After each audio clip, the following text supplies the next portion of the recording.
সরকার হোক, জনগণ সেটা চায় না। জনগণ আপনার কাছে চায় আপনি একটি সুষ্ঠু নির্বাচন দিয়ে দিনের ভোট দিনে করে বাংলাদেশে জনপ্রতিনিধির হাতে ক্ষমতা হস্তান্তর করে বাংলাদেশে এমন একটি দল ক্ষমতায় আসুক, যেই দল শেখ হাসিনার মতো আওয়ামী লীগের মতো ব্যবহার করবে না, সেই দল সংসদে দাঁড়িয়ে জনগণের অধিকারের কথা বলার সুযোগ দিবে, সেই দল বাংলাদেশে এই আশপাশে বিচারকের আশপাশে লাঠি মারবে না, সেই দল সংবিধানকে সমুন্নত রাখার জন্য জীবন বিসর্জন দেবে।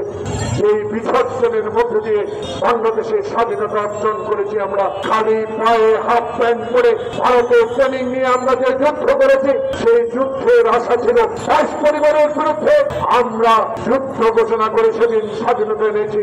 আজকে শেখ হাসিনার আমলে ২২,০০০ পরিবার সৃষ্টি করে শেখ হাসিনা হিন্দুস্তানের মোদির পায়ের তলে লুকিয়ে আছে।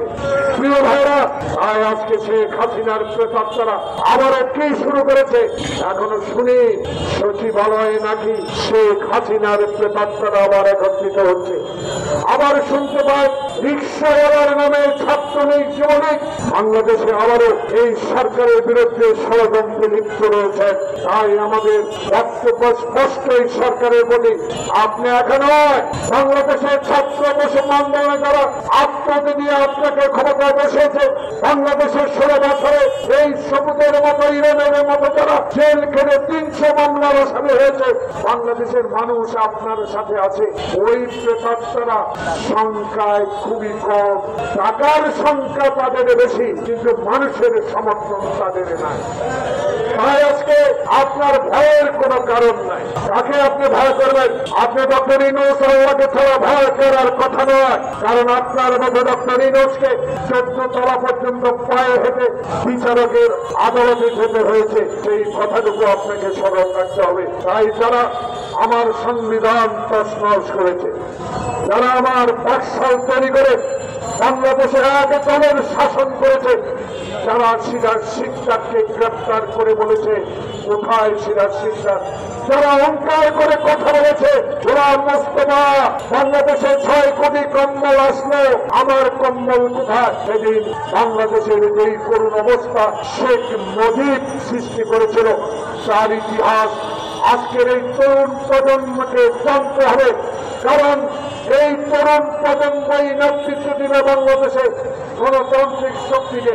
তাই আজকে আমরা এই সরকারকে অনুরোধ করব, আর বিলম্ব নয়, কারণ বিপ্লব এবং শেখ হাসিনার প্রেতাত্মাদেরকে যারা খুন করেছে, যারা লুট করেছে, যারা আমার সম্পদকে লুট করে কারাগারে বাড়ি করেছে, এখনো ৩.৫ মাস অতিবাহিত হলো, এখনো কেন আইনের আওতায় আনা হলো না? সময় তো কম যায় নাই, ৩.৫ মাস হলো, সময় কম না। তাই আজকে আমাদের দাবি, বিগত দিনের আন্দোলনরত সকল দলের দাবি, বাংলাদেশের নির্বাচনে রোড ম্যাপ দিতে হবে। বাংলাদেশে যে অপতৎপরতা শুরু করেছে এরা, এদেরকে রুখে দিতে হবে। জনপ্রতিনিধি সরকার দরকার, এদেরকে রুখতে হবে। প্রশাসনকে শক্ত হাতে হ্যান্ডেল করতে হবে, কারো চোখের দিকে তাকিয়ে নয়, বাংলাদেশের 18 কোটি মানুষের দিকে তাকিয়ে এদেরকে প্রতিহত করতে হবে। কারণ এরা চোর, এরা ডাকাত, এরা আমার বাবার দেশ হিসেবে দেশকে ব্যবহার করেছে।